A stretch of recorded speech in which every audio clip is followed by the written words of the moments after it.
안녕하십니까. 생각이 참 고고노수학원의 원장 고병재입니다. 지난 영상에서 인생을 바꾸는 올바른 공부 습관 만들기에 대한 말씀을 드렸는데요. 어떻게 잘 참고하셨나요? 오늘은 수능 국어 체제 개편에 따른 전망과 대응 전략에 따른 올바른 공부법이라는 주제로 말씀을 드리고자 합니다. 제가 이 수능 국어 공부 어떻게 해야 되는지를 지금부터 말씀을 드릴 거기 때문에 시간이 좀 많이 소요가 돼요. 지금 러닝타임에서 보셨다시피 꽤 긴 시간을 제가 투자를 할 건데 짧게 간단하게 말씀드리면 관념적으로 되게 모호하실 것 같아서 영역별로 세세하게 말씀을 드릴 예정이니까 우리 학생들이 혹시 이 방송을 보고 있고 또 역시 학부모님이 보고 계신다면 뭔가 수능 국어를 제대로 공부하기 위해선 이렇게 해야 되는구나라는 것을 명확히 좀 알고 학습에 임했으면 합니다. 잘 참고해 주시기를 부탁드리고요. 바로 한번 시작해 보도록 하겠습니다. 우리가 보통 이제 수능 국어는 내신 국어와 다르다라는 것은 많이 알고 있죠. 주어진 시험 범위가 없고요. 또 역시 교과 과정을 기반으로 다양한 지문에 대한 학습 능력을 테스트하는 시험이라는 걸 잘 알고 있어요. 그래서 교과서에서 나와 있는 지문을 학습하는 능력을 테스트하는 시험이 아니라는 거 누구나 다 압니다. 결국에는 주어진 지문의 내용을 얼마나 정확히 이해할 수 있는지를 점검하는 시험이라는 건데요. 그래서 주어진 정보는 모두 다 오픈이 되어 있다는 거예요. 하지만 실제로 보면 학생들이 주어진 정보를 제대로 활용하는 경우가 별로 없습니다. 우선 마음이 되게 급해요. 시간 안에 문제를 풀어야 된다는 생각 때문에 본인이 글을 읽어나가면서 우선 본인이 갖고 있는 문해력의 깜냥만큼 시간 투자를 하고 답을 찾아나가는 과정이 반복이 되죠. 그래서 이해가 안 되면 또 읽고 또 읽고 또 읽으면서 시간 부족의 문제에 도달하게 됩니다. 자, 이런 여러 가지 문제들을 해소하기 위해서 우선 일단 제일 먼저 갖춰야 될 인식은 수능 국어는 지문을 중심으로 공부하는 학습이 아니라는 걸 알아야 돼요. 그러니 이 지문에 혹은 문학작품에 여기에 더 많이 학생들이 이런 착각을 하는데 이 작품의 내용을 내가 정확하게 알고 있어야지만 한다라는 그런 잘못된 오해에서 우선 벗어나셔야 합니다. 16면짜리 80분 동안 시험에서 누가 더 정확하게 정보를 활용하고 이해할 수 있는지를 테스트하는 시험이라는 걸 꼭 명심해야 돼요. 예체능, 문과, 이과 계열과 상관없이 많은 학생들이 모두 다 국어 영역 시험을 보잖아요. 대학에서 필요로 하는 소양은요, 다른 게 아니에요. 전공 교과가 모두 다르고 학생들이 대학에 가서 배우는 내용이 다르지만 교수님이 고등학교 때처럼 전공 도서를 같이 읽으면서 학생들에게 이해시켜주고자 하는 수업을 하고 싶지는 않다라는 거예요. 전공 도서는 본인이 어느 정도 스스로 읽고 이해할 수 있는 능력을 점검하기 위해서 보는 시험이 바로 이 국어 시험이라는 걸 명심해야 합니다. 그래서 우리는 보통 국어에 대한 오해가 국어 잘하면 문학소녀다 혹은 우리말 사용 능력이 뛰어나다 이렇게 생각하는데 그건 빙산의 일각이 지나지 않는 것이죠. 어떤 그늘 속에 갇혀져 있는 무엇만 보지 마시고요. 보다 더 넓은 것을 보시고 수능 국어 학습에 대비하셔야 하겠습니다. 자, 그럼 우리는 이제 수능 국어 체제 개편을 통해서 무엇이 어떻게 달라졌고 달라진 점을 어떻게 전망하며 그에 따른 대응 전략과 오늘 방송의 가장 핵심이 되는 올바른 국어 공부법에 대해서 하나씩 한번 말씀드리도록 하겠습니다. 지난 영상에서도 제가 간단하게 말씀을 드리기는 했는데요. 수능 국어 체제 개편의 가장 핵심 골자는 공통 영역과 선택 영역이라는 분리예요. 그러니까 기존에는 한 번에 다 출제가 됐던 게 이제 선택 과목이라고 하는 것을 만들면서 그 11문제를 학생들의 어떤 학습 성향이나 목표에 따라 달리 선택하게끔 하겠다라는 거죠. 그래서 공통 과목의 문제가 과거 30문제에서 34문제로 늘어나게 되고요. 여기서 얘기하는 공통 과목이란 독서 영역과 문학 영역을 이야기합니다. 그 다음 선택 과목에 해당하는 건 화법 작문, 그 다음 언어와 매체 이 둘 중에 하나를 선택하는 건데요. 기존에는 화법 작문 문법이 15문제로 출제가 되었는데 그거를 11문제씩 분리를 해서 출제를 하겠다는 얘기인 거예요. 자, 구체적으로 보시면요. 이 내용이 이렇게 바뀐다는 건데 우선 공통 영역과 선택 영역 이렇게 두 가지로 나뉘어지고 문학과 비문학의 문항수가 좀 더 늘어났다. 자, 이게 이제 포인트가 될 텐데 입시가 바뀌면서 변화되는 부분에 사람들이 굉장히 많이 주목을 하죠. 우선 뭐야 선택 영역이 생겼어. 그럼 화법 작문을 선택해야 돼. 언어 매체를 선택해야 돼. 당연히 이것도 중요한 요소가 되겠지만 수능 입시 체제의 가장 핵심적인 게 무엇인지를 꼭 보셔야 돼요. 수능 국어 영역을 실시하는 취지가 아까도 말씀드렸다시피 수험생의 지문에 대한 독해력을 묻는 거거든요. 선택 과목을 나눈 것은 독해력을 강화하기 위한 하나의 방편적인 부분에서 학생들의 학업 부담을 줄여주기 위함이라는 걸 명심해야 돼요. 그러니까 나 이과 상위권인데 굳이 꼭 내가 문법을 꼭 외워야 돼? 이런 학생들에게 어차피 독해력을 테스트할 건데 그거 가지고 학생들이 유불리를 따진다면 불합리하지 않을까라고 하는 데서부터 시행이 이제 변화가 되었다 이렇게 생각하시면 된다는 거죠. 그래서 수능국어 체제 개편에 따른 전망을 우리는 이렇게 예상해 볼 수가 있습니다. 우선 공통과목에 대한 부분인데요. 아까 방금 잠깐 보셨다시피 문학이 17개, 독서가 17개잖아요. 지금 보시는 이 영상은요, 저 때문에 약간 잘리는 장면도 나오고 이럴 수 있어요. 그래서 이제 학원 홈페이지에 밑에 이제 하단에 지나가고 있잖아요. 그 부분에서 열람하실 수 있으니까 보다 더 자세하게 이제 한번 보시고 싶으신 분들은 학원 홈페이지 방문해 주시면 되겠습니다.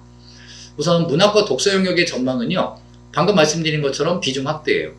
우선 일단 1차적으로 문항수가 늘어나니까 그렇죠. 근데 여기서 우리가 또 이제 중요하게 봐야 될 건 뭐냐면 EBS 연계율이 내년부터 2020학년도부터 이제 50%로 축소가 되고 직접 연계에서 간접 연계로 바뀐다라는 점인데 이게 이제 가장 큰 영향을 줄 부분이 바로 공통 영역에 해당한다라는 거죠. 과거 이제 EBS 수능 특강이나 수능 완성이 학생들 연계 교재로 사용이 됐었는데요. 고등학교 3학년 1학기까지의 시험이 이제 내신에서도 상당히 중요하잖아요. 우리 목동 지역에서는 거의 예외 없이 다 모두 EBS 수능 특강 수능 완성이 시험범위에요. 그래서 거기에 이제 부교재를 학교별로 달리 선택을 해서 하는 학교들도 있겠지만 학생들에게 우선 연계 70%의 가장 높은 비중을 차지하는 게 문학이니까 문학학습에 대한 사전학습을 좀 해주겠다 이거죠. 근데 이거는 나름 효과가 좀 있었어요. 왜냐하면 학생이 이미 알고 있는 작품이 나왔을 때 학생들이 그걸 안 읽고 푸는 게 아니라 읽게 되겠지만 읽는데 필요한 독해력의 시간이 훨씬 더 줄어든다라는 장점이 있었거든요. 그런데 이게 이제 없어진다라는 거죠. 그럼 가장 큰 첫 번째는 독서는 달라지는 게 없습니다만 문학 파트에서의 시간이 부족해지는 현상이 나타나게 됩니다. 근데 지금 우리가 보통 문학 4지문을 푸는데 27분 정도 소요가 되거든요. 근데 앞으로는 이거보다 더 늘어날 거라고 보시면 돼요. 왜냐면 우선 일단 지문도 낯설고요. 그거를 또 다 독해를 해야 되죠. 그런데 그 문학에서 이제 문제를 푸는데 소요됐던 시간을 좀 줄일 수가 있어요. 연계가 되니까. 그럼 이거를 이제 난이도 높은 비문학에다가 투자를 할 수가 있었는데 그것조차 불가능해지는 상황이 되는 거죠. 결국에는 시간 부족의 문제가 생긴다라는 겁니다. 학생들이 시간이 부족해서 점수 안 나오는 친구들이 대부분이 이제 3, 4등급 친구들이에요. 이런 친구들 보통 한 지문 정도 찍거든요. 그건 결국에는 문제 푸는 방법의 문제가 아니고요. 이해력의 차이라는 걸 명심해야 됩니다. 결국에는 궁극적으로 고등학교 1학년 때부터 순차적으로 교과 개념, 문해력, 독해력 이 순서를 잘 밟아나가면서 본인의 이해력을 신장시키기 위해 노력을 해야 되는 것이에요. 다음 세 번째는요. 좀 더 세부적인 내용을 물을 문제가 출제가 된다는 것이죠. 요거는 이제 너무나 당연한 게 지문수의 변화가 없다라는 거예요. 지문수는 똑같이 이제 문학에서 4지문, 비문학에서 3지문이 나올 거예요. 국어 영역 16년에 전체적으로 약 25,000자 정도가 들어가 있는데요. 예년에는 이제 뭐 작년까지만 해도 16면에 27,900자 정도가 들어갔었어요. 근데 2,000자 이상이 훨씬 줄어들었다고 볼 수가 있겠죠. 이제 올해만 하더라도. 그럼 내년에는 뭐 크게 더 달라질 건 없을 것 같은데요.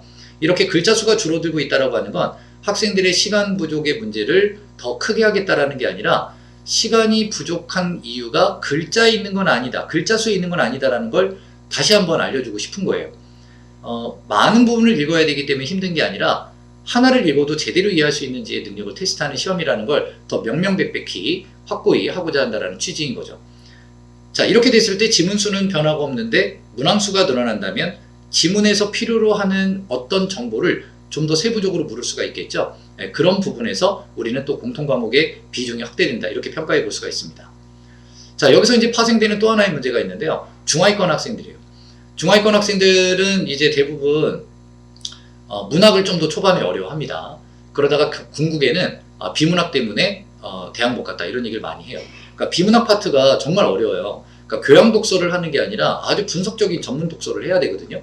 그럼 이러한 독서를 해나가는 데 있어서 학생들이 특히나 과학기술이나 사회경제 지문에 굉장히 취약한 학생들이 있습니다. 독서 경험도 부족하고 기본적인 독해를 위한 과정도 잘못됐기 때문인데요. 이런 경우에 학생들이 어떤 그런 잘못된 부분에 대한 독해력에 변화를 주기보다는 본인이 갖고 있는 문해력만 가지고서 접근을 하다 보니까 자신이 없어져요. 그럼 이제 나중에 수능이 임박해지잖아요. 그럼 이제 어떤 문제가 생기냐면 과학기술은 내가 할 수 있는 영역이 아니야.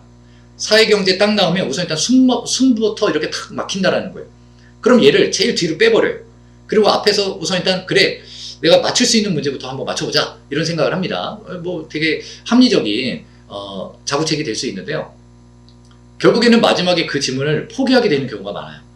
그러면 예전에는 포기를 하게 되면 4문제, 5문제를 포기하는 거고요. 찍어서 한두 문제라도 맞춰야지 이렇게 되는데 이제는 문항수가 늘어나 버리니까 찍었을 때 혹은 못 풀었을 때 거기서 초래되는 이 어떤 문제 격차가 좀 더 심화되리라고 볼 수가 있죠. 그래서 앞으로 제 예상에는 2022학년도 이제 모의고사 쳐보면 알겠지만 상위권과 중하위권 학생들의 점수 격차는 더 벌어질 것으로 예상이 되고요. 그럼 당연히 표준 점수는 더 올라가겠죠. 이 국어가 차지하는 정시 비중이 더 높아진다라고 볼 수가 있겠습니다. 자, 그럼 이제 여기에 우리는 어떻게 효과적으로 대응을 해야 될까요? 제일 중요한 건 고등학교 1학년 때부터 시작인데요. 지금 이제 이 방송을 듣고 계실 예비고1 학생들은 우선 일단 독해력을 그러면 키워야 되겠다 이렇게 성급하게 생각하시면 안 돼요. 독해력은 고등학교 2학년 때부터 시작하는 거거든요. 고등학교 1학년 때 국어 공부의 제일 중요한 요소는 교과 개념과 문해력에 있다는 걸 반드시 명심해야 돼요. 교과 개념과 문해력. 그러니까 1학년 때 독해력부터 잡아야지라고 생각하시면 안 된다는 거죠. 그래서 고등학교 1학년 때 문해력 향상을 위한 독서를 해주시고, 그러니까 문장을 읽고 이해하는 능력을 키우는 게 중요해요. 그리고 학교에서 배우는 교과 개념을 아주 충실하게 공부하도록 해야 합니다. 그리고 고2 겨울방학부터 그래 난 이제 고3이야 라고 생각하면서 방금 말씀드린 것처럼 교과 개념 총정리, 문해력 향상을 위한 사전 찾아보기, 그리고 그 문해력에 대한 기반을 통해 독해력 키우기. 자, 이런 것들이 이제 선행이 되어야 한다라고 보시면 되겠습니다. 자, 그러면 제가 이제 고등학교 1학년, 2학년, 3학년 학생들이 모두 그럼 갖춰야 되는 소양 중에 이 공통 영역에서 반드시 알아야 되는 것 중에 첫 번째부터 한번 얘기를 해드릴 텐데요. 그게 바로 뭐냐면 평가원의 수능 국어 문제 유형부터 제대로 익혀라. 이런 얘기예요. 우리가 보통 이제 수능이 끝나고 난 다음에 뭐 신유형이다 이런 말을 할 때가 있거든요. 그럼 이게 누군가에게 신유형이 되려면 기존 유형에 대한 학습은 다 되어 있어야 된다는 얘기죠. 근데 이거는 되게 간단해요. 그렇기 때문에 뭔가 특별한 공부를 많이 해야만 되는 게 아니라 인지하면 되는 건데, 만약에 나에게만 신유형이라고 하면 당연히 그 문제의 출제 의도를 이해하는데도 되게 오래 걸리겠죠. 그래서 명확하게 기본적으로 문학 파트와 독서 파트의 문제 유형이 무엇인지부터 한번 점검해 보도록 하겠습니다. 문학 영역의 문제 유형은 크게 4가지가 있는데요. 첫 번째는 교과 개념이에요. 그래서 고등학교 1학년 때부터 이 교과 개념을 반드시 정리를 하고 노트 정리를 하면 더 좋고요. 뭐 이제 학원을 이용하게 되면 학원에서 교과 개념 정리해주는 학원을 선택하는 것도 굉장히 중요하겠죠. 그래서 이렇게 교과 개념을 정리를 해줘야 됩니다. 만약에 언어와 매체를 선택하는 친구라면 문법도 여기에 포함이 되고요. 그렇지 않은 친구들에게도 모두 문학 개념은 공통적으로 적용이 됩니다. 그래서 문학 영역의 교과 개념을 좀 숙지하라. 두 번째는 내용일치 문제인데요. 이거는 약간 이제 비유적 의미를 얘기하는 거예요. 세 번째는 보기를 통한 정보 활용 문제인데 이게 이제 3점짜리지만 사실 변별력이 거의 없습니다. 이건 사고의 과정의 차이만 있을 뿐 제대로 된 정보 활용을 하게 된다면 그럼 이 문학 영역에서 3점짜리는 크게 난이도에 영향을 주진 않아요. 오히려 교과 개념 쪽에서 학생들이 더 많이 틀리죠. 그 다음 네 번째는 어휘에서 한자성어나 속담 같은 문제인데요. 아까 제가 모두에서 이제 공통 영역의 비중이 확대되는 게 문항수가 증가한다고 말씀드렸잖아요. 과거에는 문학에서 한자성어 같은 게 꼭 한 문제가 나왔어요. 소설 파트에서. 특히 고전소설 같은 경우에. 그래서 어떤 주어진 문장에 이 내용을 한자성어로 표현해봐라 이런 거였는데 요즘에는 그게 잘 출제가 안 됐었습니다. 그런데 내년에 2022학년도에 다시 이제 문항수가 늘어나게 되면 출제 가능성이 매우 높아지게 되겠죠. 그럼 또 이 방송을 들으면서 그럼 한자성어 따로 공부시켜야 되는 거 아닌가 이렇게 생각하실 수 있는데 굳이 그럴 필요는 없습니다. 좀 이따 제가 공부 방법에서도 알려드리도록 할게요. 독서 영역의 문제 유형은 문학에 비해서 좀 적습니다. 3가지인데요. 첫 번째는 내용일치예요. 이건 문학에서 얘기하는 내용일치와 본질은 다르지가 않지만 비유적이지 않다라는 측면이 있죠. 보다 더 정확한 분석 능력을 필요로 하는 내용일치입니다. 여기서 이제 독해력의 차이가 나타나요. 두 번째는 보기를 통한 구체적 상황의 적용인데요. 지금 이 부분을 주목하셔야 돼요. 문학 영역에도 보기 문제가 나오고요. 독서 영역에도 보기 문제가 나오잖아요. 근데 문학에서 얘기하는 보기는 제가 정보 활용이라고 얘기했고요. 독서에서 나타나는 보기는 구체적 상황의 적용이라고 얘기했죠. 활용을 하는 것이냐 적용하는 것이냐는 완전 다르지 않아요? 따라서 이제 어떤 문제를 푸는 스킬은 이런 문제 유형에 대한 본질을 이해하면서부터 들어가는 것이에요. 따라서 이런 보기에 대한 내용을 어떻게 활용하느냐 아니면 지문 내용을 적용하느냐 이런 차이가 있다는 거죠. 그 다음 세 번째는 어휘인데요. 이 어휘 문제가 사전적 의미와 문맥적 의미 이렇게 두 가지로 나뉘어져서 둘 중에 하나가 출제가 됩니다. 사실 사전적 의미를 대비할 수 있는 방법은 없습니다. 이게 만약 어렵게 나오면 저도 못 풀어요. 제가 전공자고 이 일을 20년 넘게 했다 그래서 국어사전에 있는 단어의 사전적 의미를 모두 암기하고 있지는 않지 않겠습니까? 따라서 오히려 사전적 의미를 묻는 문제는 그렇게 어렵지가 않습니다. 오히려 이 문맥적 의미를 묻는 문제가 더 어려운데요. 이런 것들은 다 대비가 가능해요. 나중에 우리 아이가 만약에 내가 요즘에 엄마 국어에서 갑자기 어휘 문제가 좀 어려워라고 하잖아요. 그럼 그 친구는 완성된 거나 마찬가지예요. 그런데 만약 우리 아이가 3등급인데 어휘 문제가 어렵다라고 하잖아요. 그럼 진짜 어이가 없는 거예요. 자, 이제 문학 영역과 독서 영역에서 학생들이 고등학교 2학년 때부터 필요로 하는 소양, 즉 교과 개념과 문해력과 독해력에서 무엇을 어떻게 해야 되는지 간단하게 한번 정리해 봤습니다. 문학 영역의 교과 개념은 무엇보다도 시와 소설을 중심으로 문학 개념을 정리를 해주시고요. 각각의 문학, 예를 들면 시도 있지만 소설도 있고 이게 다가 아니라 수필도 있고 희곡이나 시나리오와 같은 극문학도 있거든요. 이런 갈래들의 특징을 이해하는 게 되게 중요한데요. 고전문학에서는 특히나 고전시와 고전소설이 갖고 있는 갈래별 특성을 이해를 해야 돼요. 이게 배경식이 되어야 합니다. 이것은 나중에 문해력과 독해력에도 상당히 중요한 요소로 작용을 하게 될 거예요. 그래서 고등학교 1학년 때는요, 현대시나 고전시, 얘네들을 중심으로 우선 일단 문학 개념을 정리하면서 경험을 좀 많이 키워두도록 해주세요. 그리고 고등학교 2학년 때는 갈래와 무관하게 전반적으로 학습을 하되 1학년 때 고전시와 현대시 하는 건 상당히 중요합니다. 두 번째는 문해력 향상을 위해서 비유적 의미를 이해해야 된다는 걸 인식만 해주시면 되지 개별 작품에 대한 내용을 내가 이건 비유적 의미가 이거야, 이건 이거야 라고 마치 자습서에 있는 내용을 설명할 수 있을 만큼의 능력은 필요로 하지 않으니까 요거는 어렵지 않게 생각하시면 되겠고요. 대신 고전시에 나타나는 옛말이나 고전소설에 나타나는 한자성어들은 좀 낯익게 익숙하게 문맥적으로 어떤 의미지 이게? 이런 것들은 좀 숙제해 둘 필요가 있습니다. 이게 문장을 읽고 이해하는 게 문해력이잖아요. 학생들이 고전문학을 좀 어렵다라고 하는 이유는 읽어도 뭔 말인지 모르는 거예요. 이건 경험의 문제입니다. 그렇다고 이거를 암기할 필요는 전혀 없어요. 저도 다 암기가 안 돼요. 맥락을 통해 이해하는 게 되게 중요한데요. 그 경험을 쌓도록 하는 게 중요하죠. 그래서 고전시와 고전소설을 공부할 땐 꼭 반드시 현대역이 되어 있는 것, 그거를 참고해서 공부하는 게 되게 중요하고요. 소설 파트에서는 사건의 흐름을 이해하는 게 중요하지 그 낱말의 의미를 개별적으로 다 파악할 필요는 없습니다. 하지만 자주 나오는 단어라면 꼭 좀 찾아볼 필요는 있어요. 예를 들어 명일, 금일, 작일, 이게 어떤 시간적 배경을 나타내기 때문에 상당히 중요한데도 이게 무슨 뜻인지 모르면 좀 이해하기가 어렵지 않겠습니까? 그럼 이제 핵심은 독해력인데요. 독해력은 결국에는 문학갈래의 특징의 개념을 얼마나 잘 알고 있느냐, 그리고 보기의 정보를 얼마나 잘 활용할 수 있느냐예요.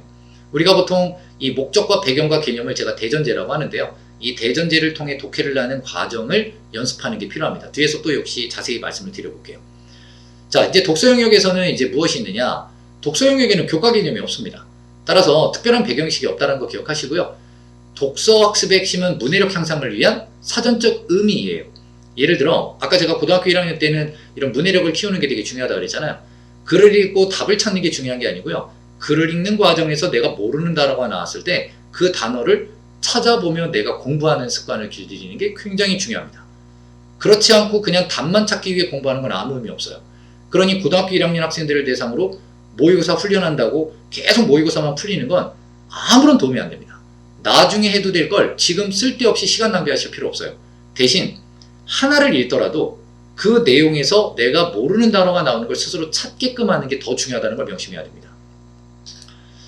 독해력인데 이거는 이제 문학 영역과 크게 차이가 없어요. 역시 대전제를 통한 세부 정보를 이해하는 건데 이 독해력 키우는 게 이제 후반부에서 좀 이따 제가 말씀을 드리겠지만 이거는 실제로 수능을 제대로 간파하고 있는 사람 아니면 사실 이거 문해력과의 구별도 잘 못하는 경우가 되게 많아요. 그래서 어쨌든 이 독해력을 위한 연습은 나중에 2학년 때부터 본격적으로 해야 된다, 이렇게 알아두시면 되겠습니다. 그러면 이제 올바른 영역별 공부를 어떻게 해야 되는지 좀 더 세부적으로 말씀드릴게요. 우선 문학 영역의 공부법은요, 교과 개념이 굉장히 중요합니다. 그래서 고등학교 2학년 겨울방학 때까지 끝낸다, 이런 생각하시고요. 문학 갈래별 특징도 2학년 때까지 끝낸다. 그것도 이제 2학년 시작하는 겨울방학, 그러니까 2학년 올라가기 전에 겨울방학이죠. 그 다음 특히나 고전시 중에는 시조와 가사를 중심으로 지금 배우는 교과서를 중심으로라도 꼭 반드시 많은 학습을 해주실 필요가 있어요. 또 고전소설도 마찬가지입니다. 교과서에 있는 주요 작품을 중심으로 반복적 읽기를 먼저 해주시기를 부탁드립니다. 나중에 고등학교 3학년이 되면 EBS 연계율이 그나마 고전이 제일 높을 거예요. 그럼 그걸 중심으로 다시 한번 해주시면 돼요. 다음에 이제 문해력인데, 문학은 아까 비유적이라 그랬잖아요. 그래도 기출문제를 활용해서 연습을 해야 돼요. 작품 속의 비유적 의미를 모두 분석해야 된다는 생각은 버리고, 또 작품 속에 나타나는 사투리나 한자어를 다 찾아볼 필요도 없고, 더 중요한 건 문해력을 키우기 위해 보기에 나타나는 모르는 단어는 찾아서 공부할 수 있도록 해줘야 돼요. 왜? 얘는 활용의 대상이니까 그렇죠. 예를 들어 뭐 상호교섭의 과정이 나타난다고 하는데, 상호교섭이 무슨 말인지 모르면 안 되잖아요. 농촌 운명 공동체란 말이 나왔는데 운명 공동체가 뭔지 모르면 안 되겠죠. 그런 것들을 찾아보는 게 굉장히 중요합니다. 그리고 고등학교 1, 2학년 때는 문학 내신 대비할 때, 그리고 고3이 돼서 EBS 연기교재를 중심으로 할 때는 특히나 고전시와 고전소설의 문해력을 키우도록 공부하라. 아시겠죠? 나머지는 모두 독해력입니다. 문학 작품 감상법은 독해력이 아니에요. 보통 우리가 야, 시는 이렇게 감상하면 돼, 소설은 이렇게 읽으면 돼라고 하는데, 그건 갈래의 특징이지 독해력이 아닙니다. 진정한 독해력은 보기를 얼마나 활용할 줄 아느냐라는 거예요. 따라서 보기에서 주어진 정보를 무엇을 봐야 하고 그걸 어떻게 적용해야 하는지를 훈련하는 게 독해력을 향상시킨다는 거죠. 따라서 자습서나 EBS 분석 노트 등을 사가지고 개별 작품을 중심으로 공부하면 절대 안 돼요.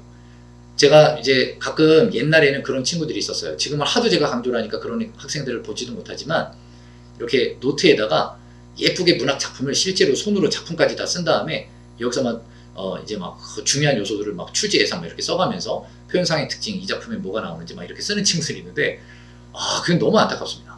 그래서 제가 그 친구한테 너 이거 선생님이 찢을까 아니면 네가 제일 싫어하는 애한테 줄까 막 그래요. 이거는 진짜 아무런 도움이 안 되는 거거든요. 그거는 공부를 하는 게 아니라 시간 낭비예요. 그래서 절대 그런 잘못된 공부를 독해력을 향상시키고 문학에 대한 경험을 높인다고 착각하면 안 됩니다. 단순한 문해력만 높아질 뿐이에요.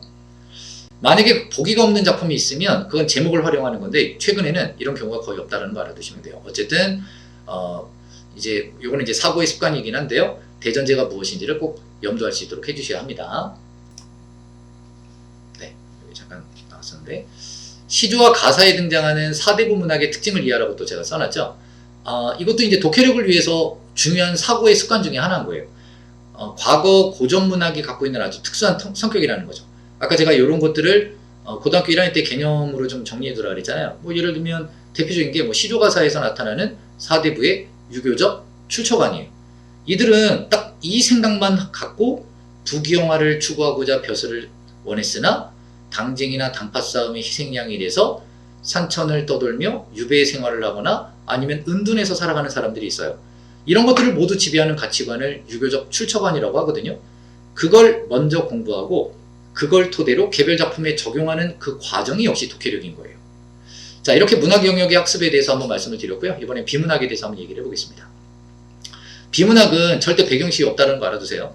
제가 예전에 학교에서 고3 학생들을 위해서 과학지문 어려워하니까 고3 학생들을 위해 과학지문의 설명을 위해 과학 선생님이 들어와서 설명을 해준다는 거예요. 제가 그 얘기를 듣고 아주 깜짝 놀랐습니다. 그건 학생들에게 도움이 되는 게 아니잖아요. 개별 지문에 대한 학습 문해력만 키워준 거거든요. 스스로가 독해할 수 있는 능력을 키워주는 게 절대 아니에요. 게다가 또 무슨 뭐 경제에 대한 지식이 부족하니까 경제를 못하는 거다, 이런 착각을 해요. 물론 틀린 말은 아닙니다만 시간이 아깝다라는 거죠. 저는 기출문제를 활용하면서 독해력을 키우면서 지식을 쌓는 거지, 지식을 쌓고 그걸 독해력이라 착각하면 안 된다는 거예요. 오히려 비문학에서는 이 문해력이 굉장히 중요한데, 아까 제가 모르는 단어 있으면 사전에서 찾아보라고 했잖아요. 문해력은 글을 읽고 그 주어진 문장의 내용을 이해하면서 글의 흐름을 파악하는 거예요. 제가 학생들 보면 이 문해력이 정말 좋아요. 근데 이 문해력을 독해력으로 착각해서 뭐 예를 들어 이제 뭐 의대 준비하는 학생들이나 문과에서 경제나 경영 준비하는 학생들은 사실은 문해력은 거의 손색이 없는 것 같아요. 근데 이것만 가지고 하니까 오히려 3점짜리는 잘 맞추면서 2점짜리 내용 일치를 틀려요. 그래놓고 실수했대요. 그게 아니라 글의 흐름을 파악하는 능력은 뛰어난데 글의 그 흐름을 통해서 무엇을 얘기하는지에 대한 목적이 빠지는 경우를 정말 많이 봤거든요. 결국 이제 독해력을 키우기 위한 과정이 조금만 더 이 친구들에게 주어진다면 아마 그 실력 향상이 훨씬 더 뛰어나게 되지 않을까 이런 생각이 듭니다. 근데 우리가 보통 이 독해력이라고 하는 거를 문제 푸는 순서와 방법이라고 착각하는 경우들이 많아요. 그래서 뭐 지문을 읽다가 뭐 첫 단락을 읽고 문제의 선지를 먼저 봐라. 이건 독해력을 키우는 게 아니잖아요. 그냥 문제 푸는 스킬인 거예요. 그러니 이걸 안다고 해서 내가 지금 독해력을 키우고 있다라고 착각하지 않도록 해주십니다. 그건 사람마다 다르고요. 정답이 없어요. 오히려 근데 좀 더 잔인하게 얘기하자면 단락 하나 읽고 선지 이렇게 지어나가는 거는 아마 이해력이 부족한 사람이 자구책으로 자기 스스로가 찾아낸 방법 아닌가. 근데 그렇게 해서는 궁극적으로 더 세부적인 문제를 추론해서 묻는 문제들에는 아마 좀 힘겨워하지 않을까 이런 생각이 들고요. 그런 방법 강조하는 사람들 실제로 우리 학생들보다 점수 안 나올 가능성이 더 높습니다. 독해력을 위해서는 반드시 고3 기출문제를 교재로 삼아야 합니다. 가장 유기적이고 논리적인 글들의 구성이기 때문에 이런 것들을 연습하는 게 되게 좋고요.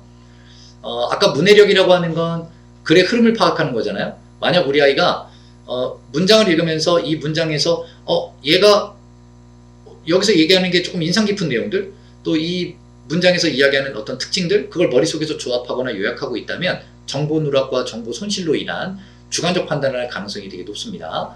그런 것들은 독해력이 아니라는 것 좀 알아두시고요. 아까도 말씀드렸다시피 대전제를 정확하게 이해하는 훈련, 그리고 그것을 통해 세부 정보를 내 것으로 만드는 훈련, 따라서 세부 정보의 이해 프레임을 그 목적 안에서 읽을 수 있도록 해주는 힘, 그게 바로 독해력이라는 걸 알아야 합니다. 제가 이런 거를 굉장히 잘해주기 때문에 학생들이 점수가 아주 탄탄하게 잘 나오고요. 상위권들이 굉장히 많아요. 이게 뭐 제 자랑 같이 말씀드리는 것 같지만 사실이기 때문에 어쩔 수가 없고, 이게 굉장히 중요한 강사의 역량이자 차이라는 걸 알아야 합니다. 자, 그럼 이번에는 제가 선택 과목에 대한 말씀을 드릴 건데요. 이 선택 과목은 화법작문이냐 언어매체냐 이거예요. 이게 이제 뭐 변별력의 핵심은 되지는 않겠지만 그래도 조금의 차이는 있을 수 있는데요. 분명히 선택의 유불리가 있을 수 있습니다. 먼저 언어와 매체를 선택하게 되면 어떤 장점이 있냐면 1학년 때부터 내신 필수 과목으로 문법을 해요. 그러다 보니까 이거는 뭐 1학년 때 선택을 하는 게 아니기 때문에 무조건 문법을 해야 돼요. 그러면 아무래도 1학년 때부터 문법 개념 정리를 문학처럼 같이 해두면 조금 더 수능 대비를 함께 하는 것 아니겠느냐. 그리고 두 번째는 개념을 암기해두면 답을 아주 직관적으로 빨리 찾는 경우들이 되게 많거든요. 그럼 아무래도 문제 푸는 시간을 조금 단축시킬 수 있다면 읽기 영역에 투자할 수 있는 시간이 좀 생길 수 있다는 겁니다. 게다가 문법이 문제 난이도가 화법 작문보다 훨씬 더 높아요. 왜냐면 공부를 해야 풀 수 있는 거니까 말이죠.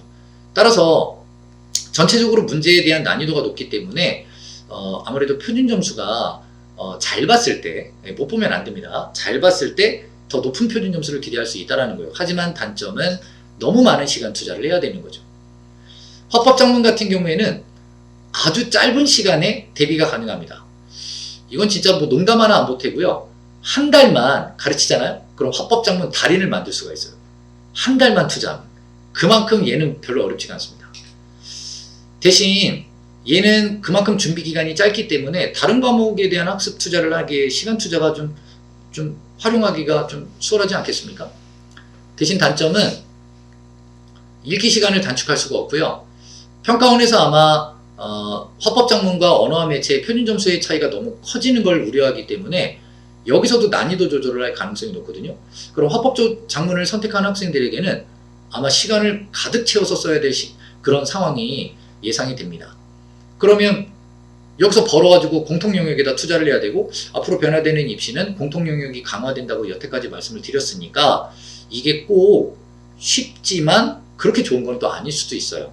그래서 자, 이 부분에 대해 우리가 어떻게 대응해야 되는지를 간단하게 좀 생각을 해봐야 됩니다. 먼저 제가 이렇게 한번 팁을 좀 드릴게요. 우리 아이가 만약에 지금 한 뭐 1, 2등급 한 3등급 정도 마지노선을 봤을 때면 언어와 매체를 선택하는 게 훨씬 더 유리합니다. 뭐 예비고일 같은 경우에 이제 모의고사 보면서 또 1학년 과정을 거치고 난 다음에 어차피 2학년 때 선택하는 거니까 그때 보셔도 되고요. 근데 우리 애가 학습 습관도 안 돼 있지, 국어도 막 4등급, 5등급 이러지, 이러면 언어와 매체 절대 선택하면 안 돼요. 다른 영역까지 다 무너져 버립니다. 그래서 화법작문 선택하는 게 좋습니다. 대신 또 우리 아이가 만약에 1, 2등급 안에 들더라도 수시 최저를 맞추면 끝이야. 그래서 그냥 최저 기준에만 맞추고자 한다면, 그리고 또 예체능 같은 경우가 더욱더 여기에 해당할 텐데요. 이런 경우에는 화작을 선택하는 게 더 유리해요. 그렇지만 정시 모집에서 단 1, 2점으로 대학 줄서기가 달라지는 상황이라면 언어 매체를 선택하는 게 상위권에겐 훨씬 더 유리하다고 볼 수 있죠. 그러면 이걸 언제 결정하고 계속 해나가야 되느냐? 우선 저는 언어와 매체를 선택하기를 부탁드려요. 근데 언어와 매체를 선택한다 해서 학생들이 모두 문법을 잘하는 건 당연히 아니겠죠. 언제를 변화의 시기로 두시면 되냐면 고등학교 3학년 4월 모의고사를 기점으로 두시면 돼요. 이제 고3이 되면 3월 모의고사, 4월 모의고사 이렇게 두 번을 보거든요. 그때 딱 보면 윤곽이 드러납니다. 이때도 문법이 완성이 안 돼 있잖아요. 그럼 이 친구는 절대 언어와 매체 선택하면 안 돼요. 화법작문으로 되돌아서야 한다는 거죠. 그래서 고등학교 2학년 때 언어와 매체를 쭉 해나가다가 또 만약에 이제 화작을 선택한 학생은 화작으로 내신을 하게 될 거 아니에요. 그래도 언어와 매체가 내가 한 2등급 정도 해. 그러면 언어와 매체 계속 뭐 공부를 해나가시면 좋아요. 그러다가 아니다, 나는 이과인데다가 이거 안 된다 이러면 상위권이라도 그냥 4월 모의고사 이후에는 화법 작문으로 전향하시는 게 옳다, 이런 말씀 드리도록 하겠습니다. 자, 그런데 이제 학생들이 요거를 포기를 못하고 나중에 계속 끌고 가다가 망하는 경우들도 되게 많고요. 또 어느 정도 수준까지는 내가 할 수 있는데 이런 착각을 하는 경우들도 되게 많아요. 근데 그런 것들은 좀 빠른 판단이 좀 필요하다는 거 다시 좀 당부해 말씀드립니다. 화작의 공부 방법은 어떨까? 아까 말씀드린 것처럼 아주 간단한데요. 뭐 다대다 화법에 대한 종류 특징, 그러니까 뭐 토론은 뭔지 토의는 뭔지 이런 거 이제 문제 풀 때 바로 나오거든요. 그런 것들 아주 간단한 거니까 알아두시고요. 그 다음 선택 항지에 나오는 낯선 용어들만 정리하면 돼요. 그리고 기출문제를 활용해서 문장 이해의 속도, 자료 활용의 속도 이런 것만 좀 높여주시면 됩니다. 그리고 고3 기출문제를 활용해서 다양한 문제를 풀면서 독해력을 키워나갈 때, 물론 여긴 독해력은 글의 목적을 이해하고 정보를 이해하는 거겠죠. 그래서 대화와 작문의 목적을 이해하고 문제 푸는 연습에 주력하면 아주 짧은 시간 안에 아주 화법 작문은 안정적으로 준비가 끝난다고 볼 수가 있겠습니다. 자, 그럼 이제 언어와 매체 공부법은 어떨까요? 시간이 더 많이 필요한데요. 앞에 거와 달리 여기에는 사례학습이라는 응용력이 들어가 있죠. 그만큼 개념만 암기한다고 끝나는 게 아니라는 겁니다. 그래서 고등학교 1학년 때 현대문법 1학기 때, 그 다음 2학기 때 중세문법까지 개념 정리 좀 부탁드리고요. 그 다음에 사례학습을 위해서 고3 때는 이미 암기된 내용을 고3 때 총정리를 하고, 이제는 고3 과정 내에서는 계속 사례학습을 해야 돼요. 그래서 고3 겨울방학 때는 총정리, 그때 문법을 시작하잖아요. 그냥 화작으로 바로 가시는 게 좋아요. 근데 나는 어느 정도 해왔어. 근데 조금은 좀 부족해. 그래도 내가 한 50% 정도는 돼 있다라고 생각하면 언어와 매체에 투자하시면서 사례학습까지 병행하시면 됩니다. 근데 이 언어와 매체에도 독서 지문이 나와요. 2문제짜리를 위해서. 그래서 고등학교 1, 2, 3학년 기출문제를 중심으로 내가 지금 암기되어 있는 교과 개념을 토대로 지문의 낯선 개념을 이해하는 연습을 함께 병행하도록 해야 합니다. 자, 그래서 뭐 이제 다양한 응용 문제 풀라, 이게 같은 맥락이에요. 자, 그럼 이제 우리는 저는 이제 뭐 당연히 이제 학원이니까 우리 학생들이 학원을 활용해서 어떻게 공부해야 되는가. 공부 방법은 뭐 좀 약간은 제가 구체적으로 좀 말씀을 드리기는 했지만 이걸 어떻게 활용을 해야 될까? 그 답을 한번 알려드릴 텐데, 제가 이거 학생들하고도 수업할 때 이런 얘기 많이 해요. 학원에 보내면 성적을 알아서 올려줄 것 같고 우리 아이가 틀린 문제 좀 설명해주면 좋을 것 같고 이렇게 착각하시는 분들이 되게 많아요. 우선 일단 제가 4명의 학생을 한번 나열을 해봤습니다. 가나, 다라 이렇게 4명의 학생이 있다고 생각을 해보세요. 예습은 미리 문제를 풀어오는 거예요. 학원에 이제 과제가 나가면 미리 문제를 풀어오는 거죠. 그런데 이 친구는 예습을 안 해요. 그러니까 당연히 본 수업 때 졸리겠죠. 당연히 본 수업도 제대로 안 들었으니 복습도 안 합니다. 근데 두 번째 학생은 예습을 안 하는데 학원 수업은 정말 열심히 들어요. 그래서 저도 가끔 학원에서 야, 쟤 진짜 열심히 공부한다. 근데 결과가 안 좋아요. 이 친구는 복습도 안 하는 거죠. 수업만 열심히 듣는 거예요. 세 번째 학생은요, 예습도 합니다. 그리고 당연히 예습도 했으니까 수업도 열심히 들어요. 근데 복습을 안 해요. 네 번째 학생은 세 가지를 모두 하는 학생이죠. 자, 여러분들은 어떻습니까? 이 4명의 학생 중에 누가 좋은 결과를 얻을 거라고 생각하세요? 이미 우리는 학원에 보내고 학교에 보냈을 때 어떻게 해야 되는지 다 그 답을 알고 있어요. 가와 같은 학생은요, 무조건 급락합니다. 이 친구는 그냥 완전 추락하는 거예요. 끝도 없이 추락해요. 나 학생은 어떨까요? 끝도 없이 추락합니다. 똑같아요. 얘네 둘은 그냥 도찐개찐이에요. 야, 너 몇 등급이야? 나 7등급. 나 8등급. 이렇게 되는 거예요. 다는 어떨까요? 이 친구 예습도 하고 학원 수업도 열심히 듣는데 이 친구는 정말 열심히 하는 것처럼 보여도 계속 제자리 걸음입니다. 그리고 이런 친구들은 복습 방법이 잘못돼서 본인이 복습하고 있는데 실제 복습 안 한 것과 똑같아요. 세 번째 학생이 가장 점수 상승을 불러일으키는 학생이겠죠. 이런 학생이 되어야 하는데, 자, 학원에 보내면 무조건 학원에서 점수 올려줄 거다 이렇게 기대하시면 안 됩니다. 우선 예습에서 한 40% 점수가 오른다고 보시면 돼요. 그리고 학원 수업은 한 20%, 그리고 복습이 40%. 결국에는 본인의 예습과 복습에서의 과정, 자기 문제 과정에서 성적이 오른다는 걸 알아야 돼요. 학원은 어떻게 예습하고 어떻게 복습하고 무엇을 예습하고 무엇을 복습해야 되는지를 알려주는 과정이에요. 그 역할인 거죠. 학생을 옆에 끼고 학생에게 낱낱이 먹여주는 거는 결국 그렇게 해도 20%밖에 안 된다니까요. 그걸 체화하고 자기 거로 만드는 과정이 없다면 아무 소용이 없습니다. 그럼 수능 공부를 잘한다. 그럼 어떻게 해야 될까요? 학원에 보내는 게 더 중요한 게 아니라 학원의 20%를 나머지 80%의 노력으로 자기 걸 만들어야 돼요. 제가 수업 시간에도 학생들한테 이런 얘기를 많이 합니다. 수능 국어 공부를 잘한다는 건 문제를 잘 푸는 게 아니라 문제를 찾는 거라고 강조를 많이 하거든요. 물론 수능 시험장에서 문제 잘 푸는 게 가장 궁극의 목적이죠. 우리는 그걸 위해서 공부를 하는 거예요. 하지만 공부를 잘하기 위해서는 문제를 잘 푸는 데 목적을 둘 게 아니라 문제를 찾기 위한 데 목적을 둬야 돼요. 문제를 푸는 게 예습이라면 문제를 찾는 건 복습이거든요. 이 두 가지 중에서 무엇이 더 중요하다고 하면 만약에 예습을 못해도 복습은 꼭 해야 된다는 걸 명심해야 됩니다. 공부를 잘하는 건 문제를 찾는 과정이에요. 그러면 이 복습을 어떻게 해야 되는지를 좀 알려드리고자 하는데, 보통 학생들이 국어 복습하면 수업 시간에 필기한 내용을 읽고 필요한 개념을 암기하는 정도로 생각을 해요. 틀린 문제의 정답 해설지를 보고 내가 왜 틀렸지? 오답의 근거는 어디 있지? 이렇게 생각하는 경우들이 많아요. 되게 그럴듯해 보이죠? 그래서 오답 노트 만들죠. 점수 안 오릅니다.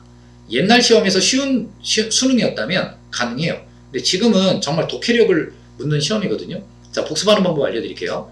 우선 먼저 학생이 예습을 하면서 공부를 할 때 이거 좀 헷갈린데? 둘 중에 하나 헷갈린데? 그럼 무조건 체크를 해야 됩니다. 복습할 문제를 먼저 골라내야 돼요. 그러니까 문제를 풀면서도요, 복습할 문제를 골라내야 돼요. 문제를 푸는 건 알려준 대로 생각하고 알려준 대로 문제에 접근을 해야 돼요. 그게 예습이에요. 하지만 예습하는 과정에서도 이놈은 복습해야 되겠네라는 걸 찾아내는 게 굉장히 중요합니다.